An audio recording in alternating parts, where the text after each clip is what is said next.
और कोरोना संक्रमण की दूसरी लहर के चक्कर में सीबीएसई की 12वीं क्लास की परीक्षा का मामला फंस गया है। केंद्र सरकार रविवार को राज्य के शिक्षा मंत्रियों के साथ पहले राउंड की मीटिंग भी कर चुकी है। सभी राज्यों से आज परीक्षा के संबंध में सुझाव देने के लिए कहा गया है और राज्यों के सुझाव पर केंद्र अपना क्या फैसला लेगा ये तो वक्त बताएगा, लेकिन बड़ा सवाल यही है कि 12वीं के बच्चों के भविष्य का आखिर क्या होगा।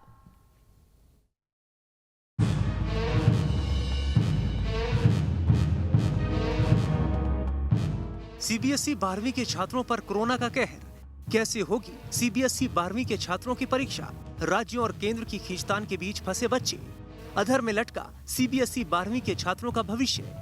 कोरोना के जानलेवा संक्रमण के बीच सीबीएसई 12वीं के छात्रों की परीक्षा को लेकर मंथन का दौर जारी है। केंद्र सरकार और राज्यों के शिक्षा मंत्रियों के बीच इस मसले को लेकर रविवार को एक मीटिंग भी हो चुकी है। रक्षा मंत्री राजनाथ सिंह की अध्यक्षता में हुई इस मीटिंग में राज्यों और केंद्र शासित प्रदेशों के मंत्री के अलावा केंद्रीय शिक्षा मंत्री रमेश पोखरियाल निशंक, केंद्रीय मंत्री स्मृति ईरानी और प्रकाश जावड़ेकर भी शामिल हुए। इस मीटिंग में सबने अपना अपना पक्ष रखा, लेकिन कई सवाल अभी भी जस के तस बने हुए हैं। मसलन कैसे होगी सीबीएसई 12वीं की परीक्षा? परीक्षा तीसरी लहर का कारण तो नहीं बनेगी? बड़ा सवाल ये भी है कि क्या बिना परीक्षा के बच्चे प्रमोट नहीं हो सकते?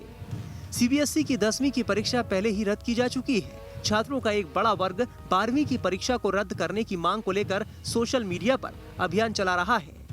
#कैंसिल बोर्ड एग्जाम्स 2021 और #कैंसिल 12th बोर्ड एग्जाम्स 2021 को टैग करके पोस्ट डाले जा रहे हैं। खुद दिल्ली सरकार भी परंपरागत तरीके से 12वीं की परीक्षा के पक्ष में नहीं है। दिल्ली का कहना है कि अगर परीक्षा करनी जरूरी है तो पहले 12वीं के सभी बच्चों का वैक्सीनेशन करा दिया जाए। मैंने तो साफ साफ कहा है कि अगर बच्चों की परीक्षा लेनी ही है तो पूरी की पूरी भारत सरकार, सारी राज्य सरकारें मिलकर पहले सारे बच्चों का एक वैक्सीनेशन प्रोग्राम बनाएं।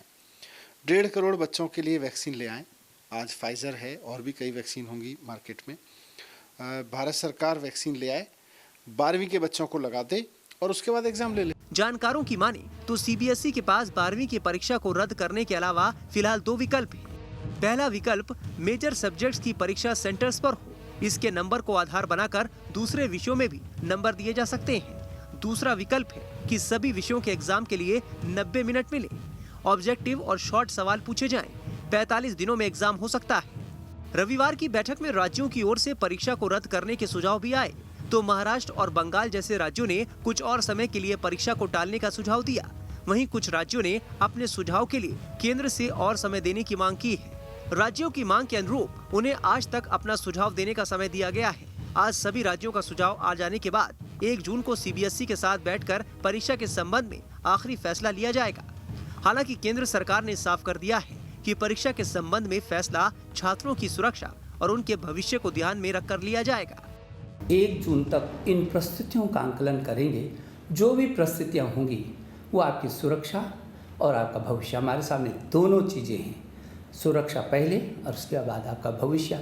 इन दोनों को देख करके हम फिर 1 जून को आगे का आपको अवगत कराएंगे जो भी परिस्थितियाँ होंगी। केंद्रीय मंत्री ने यह भी साफ कर दिया है कि परीक्षा का फैसला लिए जाने पर भी छात्रों को कम से कम 15 दिन का समय दिया जाएगा ताकि वो तैयारी कर सकें। जब भी हम इस बात की घोषणा करेंगे तो कम से कम 15 दिन हम आपको देंगे ताकि आपके मन में अचानक न हो कि कब तिथियों की घोषणा हो।